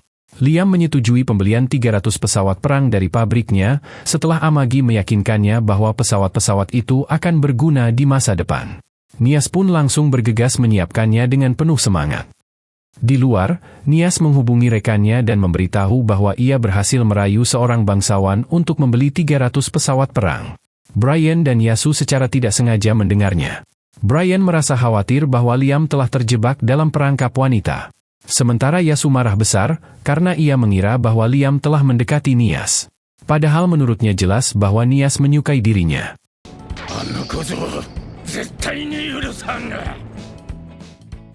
Tak lama setelah itu, Nias mengirimkan 300 pesawat perang canggih yang telah dipesan oleh Liam. Di saat yang bersamaan, pesawat perang bekas yang mereka beli dari tentara kekaisaran juga tiba. Sementara itu, Yasu masih merajuk karena merasa bahwa Nias mencoba menjebak Liam dengan daya tariknya. Dan ia menyalahkan Liam atas hal itu. Yasu berpikir bahwa Liam pasti menawarkan uang kepada Nias agar bersikap seperti itu kepadanya. Dan ia merasa tidak bisa memaafkannya. Namun, ada satu pihak yang sangat senang melihat emosi negatif tersebut, yakni sang pemandu. Ia ingin Yasu semakin marah kepada Liam dan kemudian menyakitinya, dengan cara yang akan memicu ledakan emosi negatif yang luar biasa dari Liam juga. Tanpa menyadari bahwa gurunya menyimpan niat balas dendam terhadap dirinya, Liam pergi untuk memeriksa pesawat-pesawat perang terbaru buatan pabrik senjata ke-7. Nias sudah berada di sana untuk memberinya tur. Liam mengatakan bahwa meskipun pesawat-pesawat itu tidak mewah, model baru tetaplah hal yang baik. Nias menjawab bahwa kemewahan itu tidak berguna. Tetapi Liam menyela dengan mengatakan bahwa ia tetap membutuhkannya. Nias pura-pura tidak mendengar, dan mulai menjelaskan tentang pesawat perang yang dijuluki S-Viper. Ia mulai bersikap seperti seorang sales SPG. Dan memberitahu Liam untuk mengoperasikan pesawat itu dengan kekuatan kurang dari 25% selama 3.000 km luar angkasa pertama. Serta mengganti oli neutrino setiap 5.000 km luar angkasa. Ia juga menyebutkan bahwa Liam akan mendapatkan poin loyalitas yang bisa ditukar dengan keuntungan spesial jika hanya menghubungi pabrik mereka untuk perbaikan. Liam bertanya apakah ia sedang membeli pesawat perang atau mobil. Namun Nias tetap pura-pura tidak mendengar, dan meminta Liam untuk menandatangani tanda terimanya. Setelah itu, Nias kembali bertingkah genit dan meminta Liam untuk memberikan pesawat-pesawat bajak laut yang baru saja ia tangkap. Liam menolak, karena ia berencana menambahkannya ke armadanya sendiri. Tetapi Nias terus memohon. Tiba-tiba, Amagi mendapatkan sebuah ide. Ia menyarankan agar sebagian dari pesawat bajak laut itu diberikan kepada Nias. Dan sisanya dimodifikasi oleh pabriknya, karena sebagian besar dari pesawat-pesawat tersebut dalam kondisi sangat buruk dan mungkin tidak akan bertahan lama. Nias langsung menyetujui syarat tersebut dengan senang hati, karena pesawat bajak laut biasanya menggunakan teknologi asing dari luar kekaisaran. Dan para peneliti sangat tertarik untuk mempelajarinya. Liam juga menyukai gagasan tersebut, dan ia langsung mengajak Amagi dan Nias untuk memeriksa pesawat-pesawat bajak laut itu. Mereka menemukan bahwa interiornya sangat berbeda dari pesawat mereka. Dan Nias melihat banyak tombol baru di panel kendali. Liam memperhatikan ada setir kemudi di sana. Dan jiwa bajak laut di dalam dirinya langsung terbangun saat melihatnya. Ia mengatakan kepada Nias bahwa ia ingin memasang setir itu di pesawat perangnya. Nias memperingatkan bahwa setir tersebut tidak akan berguna dan justru akan mempersulit pengendalian pesawat. Namun, Liam mencoba bertingkah keren dan berkata bahwa terkadang, seorang pria harus mengikuti kata hatinya meskipun itu tidak berguna. Nias hanya menghela napas dan setuju untuk melakukannya. Namun saat itu juga, Nias melihat sebuah alat aneh di dalam pesawat bajak laut, dan langsung terpaku dalam kegembiraan teknisnya. Liam merasa bosan mendengar ocehannya, dan ia kemudian melihat makhluk bercahaya yang muncul sekilas di sudut ruangan sebelum menghilang. Liam segera berlari mengejar makhluk itu sambil memberitahu Amagi bahwa ia merasa melihat seekor anjing. Tiba-tiba, ia kembali melihat anjing bercahaya yang sama menghilang di sudut depan. Ia pun memutuskan untuk mengikutinya. Jejak tersebut membawa Liam dan Amagi ke sebuah ruangan aneh. Dan Amagi menyambungkan dirinya ke konsol untuk mencari tahu fungsi ruangan itu. Ia menemukan bahwa ruangan tersebut adalah ruang navigasi. Saat perangkat navigasi diaktifkan, lantai ruangan berubah menjadi peta yang menunjukkan semua lokasi yang pernah dikunjungi pesawat tersebut. Mereka menemukan bahwa para bajak laut telah menyerang pesawat-pesawat di seluruh wilayah kekaisaran. Namun Amagi kemudian menyadari sesuatu yang jauh lebih mengkhawatirkan. Ia mengatakan bahwa setiap kali pesawat bajak laut selesai melakukan penjarahan, pesawat itu selalu melakukan teleportasi kembali ke gerbang warp di perbatasan kekaisaran. Dari sana, pesawat tersebut melakukan warp jarak pendek untuk keluar dari wilayah kekaisaran. Liam merasa penasaran dan bertanya apakah pesawat bajak laut tersebut pergi ke kekaisaran lain. Namun Amagi menjelaskan bahwa pesawat itu menuju ke medan perang di perbatasan antar kekaisaran. Ia menjelaskan bahwa tempat tersebut telah lama menjadi arena pertempuran bagi berbagai bangsa dan bangsawan. Dan Liam pun menyadari bahwa para bajak laut memanfaatkannya karena tak ada satupun pihak yang peduli untuk menangkap mereka di wilayah tanpa hukum itu. Liam kemudian bertanya kepada Amagi mengenai tujuan mereka saat melakukan warp jarak pendek. Dan Amagi menjawab bahwa titik tujuan mereka tidak menentu. Tetapi ia bisa merasakan adanya suatu pola yang teratur. Dalam hitungan detik, Amagi berhasil memecahkan pola tersebut dan menemukan bahwa tujuan warp mereka adalah sebuah planet liar, yang memiliki orbit tak biasa yang bergerak sangat cepat di wilayah yang dipenuhi lubang hitam kecil. Ia mengatakan bahwa gravitasi dari lubang-lubang hitam tersebut membuat orbit planet itu sangat tidak dapat diprediksi. Dan satu-satunya alasan para bajak laut bisa melakukan teleportasi ke sana adalah karena mereka sudah mengetahui lokasinya sebelumnya. Liam kini semakin tertarik, dan ia menyimpulkan bahwa planet liar tersebut adalah tempat sempurna untuk menyembunyikan sesuatu. Amagi pun setuju, menyatakan bahwa itu pasti merupakan markas rahasia para bajak laut. Namun Liam tidak sependapat. Ia mengatakan bahwa planet itu sudah pasti adalah Pulau Harta Karun, karena para bajak laut selalu singgah di Pulau Harta Karun setelah menyelesaikan penjarahannya. Ia segera memerintahkan Amagi untuk menyiapkan armadanya karena mereka akan pergi berburu harta karun. Sementara itu, Kapten Bajak Laut Goas telah menangkap anak buahnya yang kabur setelah kalah dari Liam. Goas sangat murka karena anak buahnya kalah dari seorang bangsawan miskin dan lemah. Dan ia bersumpah akan mengembalikan kehormatannya dengan menghancurkan Liam secara langsung. Namun sebelum itu, ia menghancurkan pesawat-pesawat milik para pengecut yang melarikan diri. Lalu memerintahkan anak buahnya untuk melakukan warp ke gerbang Pomonia yang berada di perbatasan kekaisaran.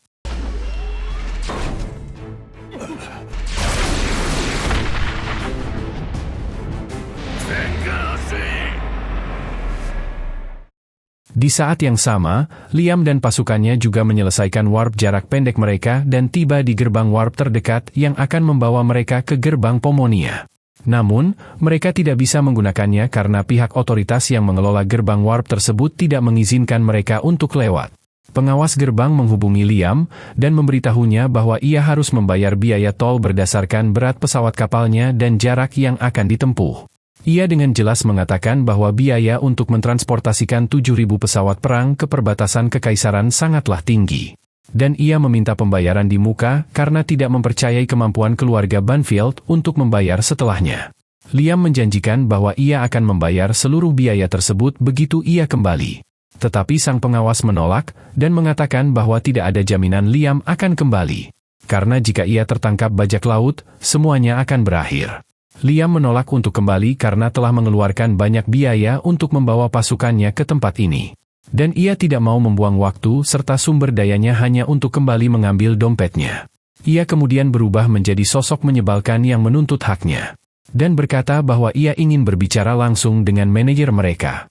Pengawas gerbang memberitahu bahwa dirinya lah orang dengan pangkat tertinggi di tempat itu. Dan Liam pun memutuskan untuk bertemu langsung dengannya. Amagi merasa hal itu tidak akan mengubah apapun karena mereka bahkan belum mendekati kesepakatan.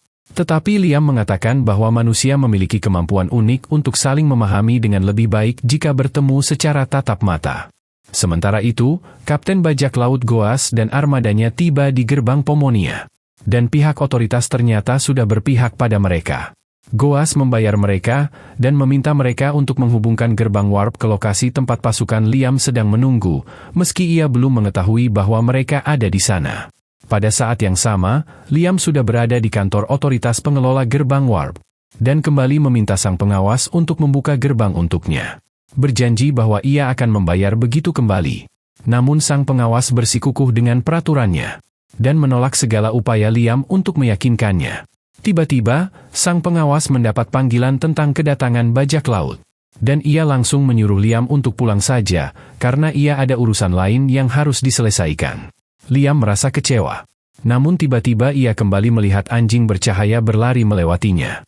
Ia pun memutuskan untuk mengejar dan mencari tahu apa yang sebenarnya terjadi. Di sisi lain, para bajak laut mulai memasuki gerbang warp. Dan wormhole terbuka, menghubungkan mereka dengan sisi lain gerbang. Saat melintasi gerbang itu, Goas memberi semangat pada anak buahnya.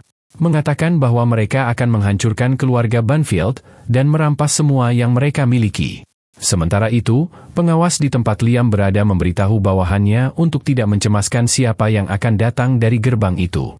Karena itu bukan urusan mereka. Namun bawahannya sebenarnya tahu bahwa yang datang adalah armada bajak laut. Dan ia merasa khawatir dengan posisi armada Liam yang saat ini sedang menunggu di zona penampungan. Pengawas itu tetap bersikap masa bodoh, dan berkata bahwa adalah hal wajar bagi bajak laut untuk mengincar bangsawan yang lemah. Dan mereka tidak seharusnya ikut campur, karena mereka juga menerima banyak uang dari para bajak laut. Ia lalu mengumumkan kepada seluruh staf di ruang kontrol bahwa mereka akan istirahat selama 30 menit, agar mereka tidak melihat atau mendengar apapun yang terjadi. Di mana 30 menit adalah waktu yang tepat yang dibutuhkan para bajak laut untuk melewati gerbang warp itu. Namun tepat setelah semua orang meninggalkan ruang kontrol, Liam masuk ke sana sambil mengejar anjing bercahaya. Ia masih bingung dengan kemunculan makhluk aneh itu. Tetapi kemudian menyadari bahwa dirinya berada di ruang kontrol. Dan melihat bahwa gerbang warp telah terhubung ke Pomonia. Ia pun langsung merasa senang. Liam berpikir bahwa sang pengawas memang menolak permintaannya secara terbuka. Tetapi ternyata diam-diam membantunya seperti seorang gadis sundere. Liam yakin bahwa semua staf sengaja meninggalkan ruangan agar bantuan mereka tidak diketahui secara publik. Tetapi kemudian memperhatikan bahwa arah wormhole itu justru terbalik. Dia pun memutuskan untuk memperbaikinya. Ia duduk di depan panel kontrol, dan secara paksa membalikkan arah wormhole itu. Namun tindakan itu menimbulkan masalah, sehingga wormhole itu menjadi bercabang. Membuat Goas serta armadanya menuju ke arah lain tanpa mereka sadari. Tepat pada saat itu, Amagi menghubungi Liam. Memintanya untuk kembali karena mereka kini sudah bisa mendapatkan izin untuk menggunakan gerbang warp. Liam segera kembali dan bertanya bagaimana mereka bisa memperoleh izin tersebut. Amagi pun menjelaskan bahwa dia telah menghubungi Nias untuk meminta bantuan. Dan Nias memberitahu bahwa mereka dapat menggunakan pabrik senjata ke-7 sebagai penjamin. Nias mengatakan bahwa karena mereka telah menjalin kerjasama bisnis yang baik, dia setidaknya bisa melakukan hal itu untuk Liam. Dan Liam merasa senang mendengarnya. Karena tidak ada kendala lagi, Liam memerintahkan armadanya untuk memasuki gerbang warp. Mereka segera keluar dari gerbang Pomonia. Dan Liam memerintahkan Amagi untuk segera melakukan warp jarak pendek ke Pulau Harta Karun begitu seluruh armada mereka berkumpul. Di sisi lain, para bajak laut mulai merasa tidak sabar karena seharusnya mereka sudah tiba di tujuan sekarang. Namun mereka masih terjebak di dalam wormhole. Tiba-tiba, mereka menyadari bahwa mereka sedang mendekati sebuah gerbang. Tetapi begitu mereka keluar darinya, mereka menyadari bahwa mereka berada dalam bahaya besar. Alih-alih muncul di wilayah dekat teritori Liam, armada bajak laut justru muncul di tempat pelatihan militer kekaisaran.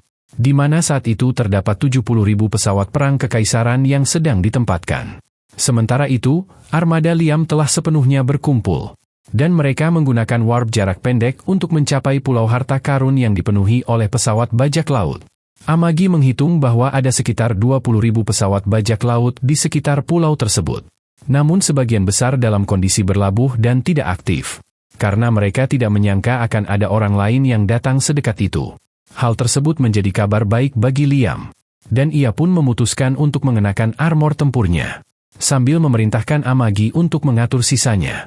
Amagi segera memerintahkan seluruh armada untuk menembaki pesawat-pesawat bajak laut.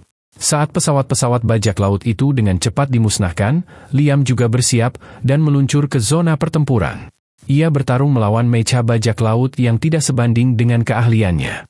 Lalu menggunakan serangan roket punch-nya untuk mencabut kabel-kabel vitalnya. Menciptakan sebuah ledakan besar.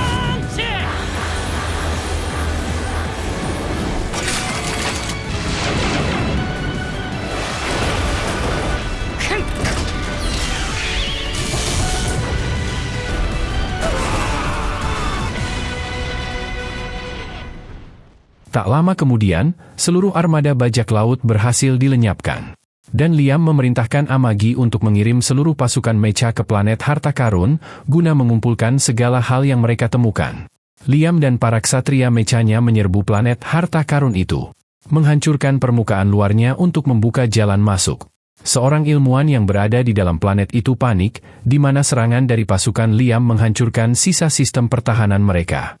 Ia pun segera menuju ruang kendali, dan mengetahui bahwa mereka sedang diserang. Dan semua pesawat bajak laut yang berjaga di sekitar planet telah dihancurkan. Sementara itu, Liam akhirnya berhasil menembus interior planet. Dan berhadapan langsung dengan beberapa bajak laut yang mengenakan armor mecha. Tanpa membuang waktu, ia langsung menebas mereka.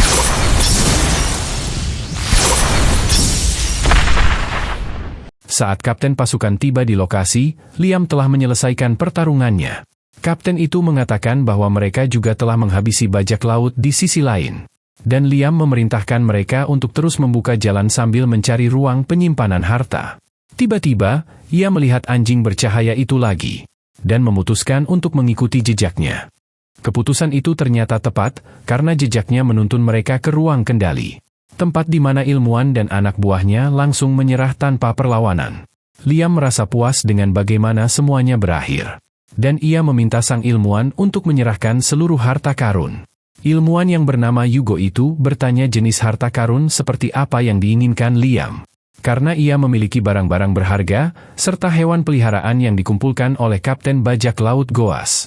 Liam menduga bahwa anjing bercahaya yang dilihatnya sebelumnya mungkin adalah salah satu peliharaan. Dan ia pun bertanya tentang hewan peliharaan lebih detail pada sang ilmuwan. Namun Yugo mulai berpikir bahwa Liam adalah seorang psikopat gila seperti Goas, yang suka menjadikan manusia sebagai hewan peliharaan. Ia pun menawarkan untuk melatih para peliharaan itu agar menjadi anjing penurut jika Liam menginginkannya. Liam sama sekali tidak mengerti apa yang dimaksud oleh Yugo. Ilmuwan itu pun memutuskan untuk membawanya langsung ke laboratorium, tempat ia menyimpan semua subjek eksperimennya. Ia mulai memperlihatkan para gadis yang telah diubah menjadi monster mengerikan akibat eksperimen-eksperimennya. Seorang prajurit mulai muntah karena tidak sanggup melihatnya. Sementara sang kapten pasukan menegurnya karena selemah itu. Liam berjalan ke dalam, dan pandangannya tertuju pada satu subjek eksperimen. Yugo mengatakan bahwa Liam memiliki mata yang tajam. Karena gadis itu adalah peliharaan kesayangan Kapten Goas. Ia pun terus yapping tentang bahwa gadis itu adalah mahakaryanya. Namun Liam justru merasa jijik, mengingat kembali kehidupan masa lalunya, di mana ia diperlakukan tidak layak sebagai manusia. Ia tidak tahan melihat orang lain diperlakukan seperti itu. Tanpa ragu, ia seketika menembakkan peluru ke kepala Yugo di tengah kebacotannya.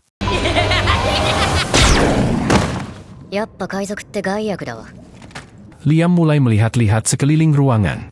Namun tiba-tiba terdengar suara seorang gadis yang wujudnya seperti makhluk gurita. Dengan mata di telapak tangannya, ia bertanya kepada Liam siapa dia sebenarnya. Liam memperkenalkan dirinya, mengatakan bahwa ia telah mengambil alih planet ini dan membunuh orang yang bertanggung jawab atas semua ini. Gadis itu menangis haru mendengarnya, karena ia percaya bahwa penderitaannya akhirnya akan berakhir. Ia memohon kepada Liam untuk mengakhiri penderitaannya dan penderitaan para gadis lain. Karena mereka tidak akan bisa hidup sebagai manusia lagi. Namun Liam dengan yakin menyatakan bahwa ia akan menyelamatkan semuanya. Dan sebagai gantinya, mereka harus membalas budi padanya di masa depan. Setelah mengatakan itu, ia berjalan pergi sambil memerintahkan para prajuritnya untuk memanggil tim medis dan membawa para gadis ke kapalnya agar mereka bisa mendapatkan perawatan. Gadis itu kembali memohon untuk menghentikannya, karena ia tahu dirinya sudah tidak bisa diselamatkan. Sang kapten pun merasa iba. Tetapi ia tidak bisa melanggar perintah langsung dari Liam. Ia mencoba membujuk Liam agar mempertimbangkan kembali keputusannya. Menjelaskan bahwa menyelamatkan para gadis tersebut tidaklah mudah. Karena mereka harus meregenerasi seluruh tubuh mereka. Yang memerlukan cairan eliksir langka dan dokter dengan keahlian tinggi. Ia mengatakan bahwa biaya untuk menyelamatkan semua gadis itu sangatlah mahal dan tidak sebanding. Namun Liam menjawab bahwa ia sedang dalam suasana hati yang baik. Dan berbuat baik sekali-sekali tidak akan merugikan. Tepat saat itu, ia menerima pesan dari Amagi. Yang memberitahu bahwa mereka telah menemukan ruang harta karun yang sebenarnya. Dan Liam pun senang mendengarnya, karena itu berarti mereka baru saja mendapatkan biaya untuk merawat para gadis tersebut. Sementara itu, gadis yang memohon tadi yang bernama Christina, masih terus menangis mengingat nasib malangnya. Dahulu, ia adalah seorang Princess Knight dari Kerajaan Suci. Dan semua orang bangga dengan pencapaiannya dalam melawan bajak laut.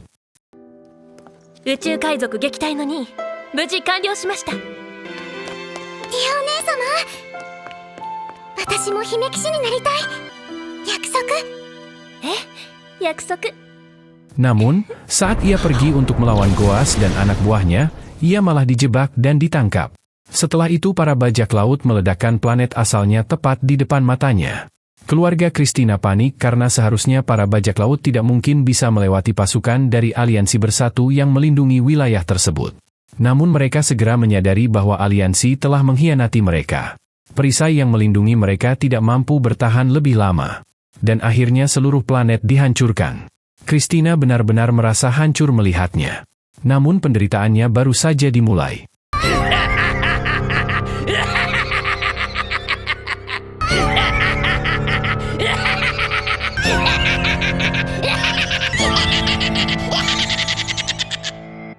Setelah menghancurkan planetnya, Goas membawa Christina dan para bawahannya ke Pulau Harta Karunnya.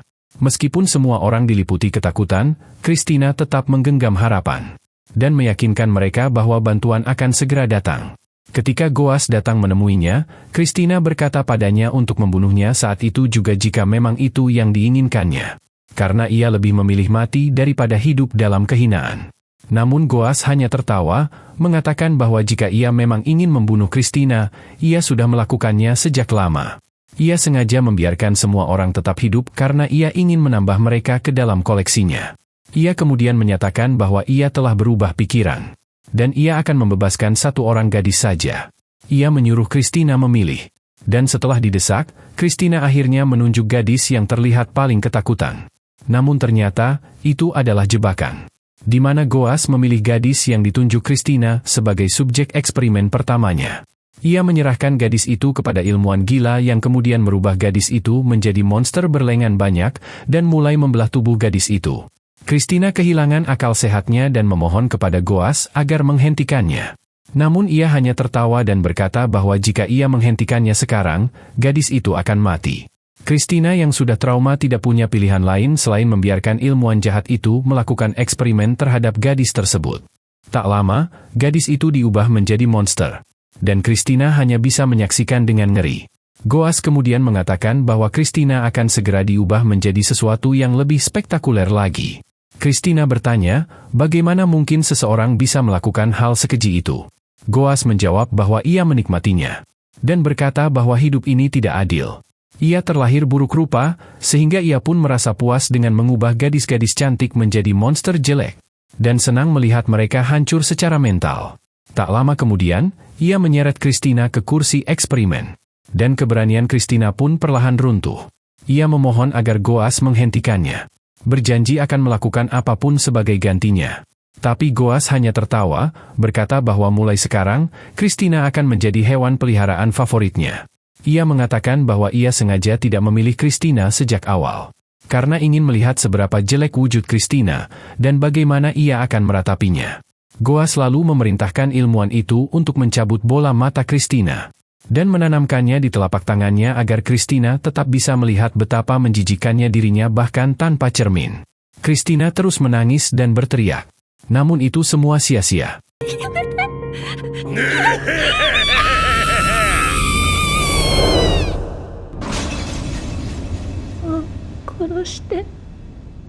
Ia pun diubah menjadi monster hijau yang sangat jelek. Dan kemudian para gadis lain mengalami nasib yang sama. Kembali ke masa sekarang, Liam kembali ke planet asalnya, dan Nias datang mengunjunginya. Ia telah mendengar tentang kemenangan Liam di markas bajak laut, dan menyarankan Liam untuk membeli lebih banyak pesawat perang untuk merayakan pencapaian tersebut. Liam memintanya untuk berhenti menipunya. Namun Nias beralasan bahwa pesawat-pesawat perangnya sangat berguna, dan Liam telah memperoleh keuntungan besar dari serangan itu. Ia pun sebaiknya menginvestasikan lebih banyak uang. Nias mencoba merayunya lagi. Namun Liam tidak sedang dalam suasana hati untuk jatuh dalam jebakannya. Ia pun menyuruh Nias untuk menutup mulutnya. Ketika rencana Nias untuk merayu dan memeras Liam gagal total.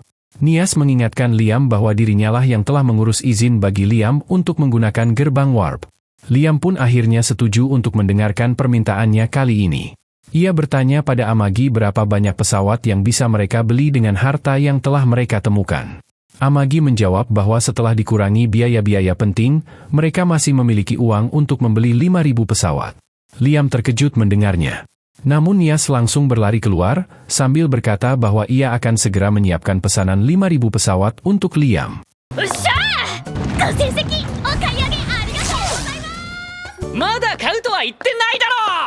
Liam mengejarnya, berusaha menghentikan perempuan gila itu sebelum dia benar-benar menyiapkan pesawat sebanyak itu. Di saat yang sama, Yasu sedang berjalan di lorong. Memikirkan alasan apa lagi yang bisa ia gunakan untuk meminta uang dari Liam kali ini. Tepat saat itu, Nias lewat di depannya, yang sedang video call dengan rekan kerjanya. Mengatakan bahwa ia berhasil mendapatkan pesanan yang sangat banyak dari Liam setelah menghancurkan harga dirinya. Seperti biasa, Yasu langsung mengira bahwa Liam telah memperlakukan Nias seperti mainan. Ia pun menjadi marah, yang tentu saja membuat sang pemandu merasa senang. Karena ia mengharapkan Liam mengalami emosi negatif yang mendalam. Sementara itu, Liam masih mencari Nias. Namun justru Yasu yang lebih dulu menemukannya, dan menyuruh Liam mengikutinya. Mereka menuju ke tempat latihan, di mana terlihat mata Liam ditutup sehelai kain. Dan pedangnya diberi beban lebih berat lagi sebelum memulai sesi pelatihan gila lainnya dari Yasu. Kali ini, Yasu menyiapkan puluhan drone yang dikendalikan dari jarak jauh. Untuk menembakkan bola tenis ke arah Liam dari segala penjuru, dengan kecepatan yang jauh lebih tinggi dari sebelumnya.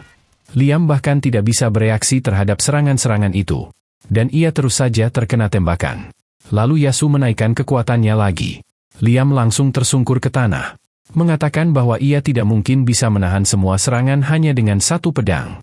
Tapi Yasu menyuruhnya berhenti mencari-cari alasan dan menemukan jawabannya sendiri.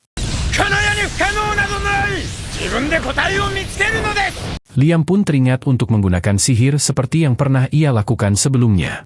Tetapi kali ini ia memutuskan untuk menggunakannya sebagai pertahanan. Ia mencoba mengubah sihirnya menjadi perisai, dan seketika sebuah perisai sihir mengelilinginya. Di mana perisai itu memantulkan semua bola yang merjangnya. Yasu hanya bisa terdiam dan tidak percaya apa yang baru saja dia saksikan. Liam kemudian menggunakan perisainya untuk memantulkan semua bola kembali ke arah asalnya. Dan seluruh drone itu pun hancur seketika.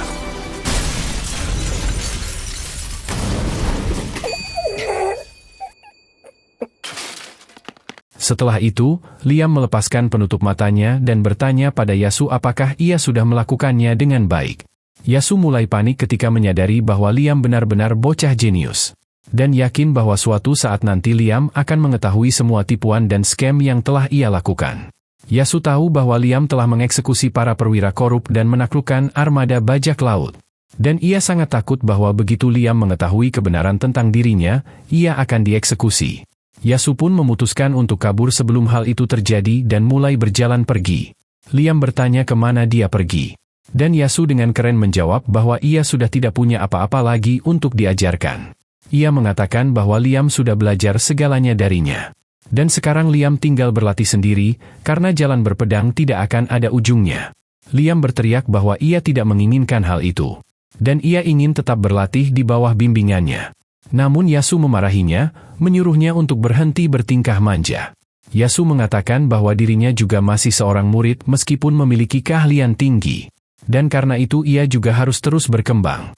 Ia menegaskan bahwa kehadiran Liam yang terus bergantung padanya hanya akan menjadi penghalang bagi pertumbuhannya. Yasu pun kemudian mengatakan bahwa Liam secara resmi telah lulus.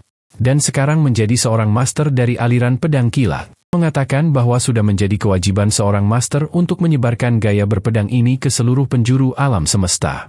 Dan Liam dengan senang hati menyetujui hal tersebut. Begitu Liam membalikkan badan, Yasu langsung kabur menyelamatkan diri.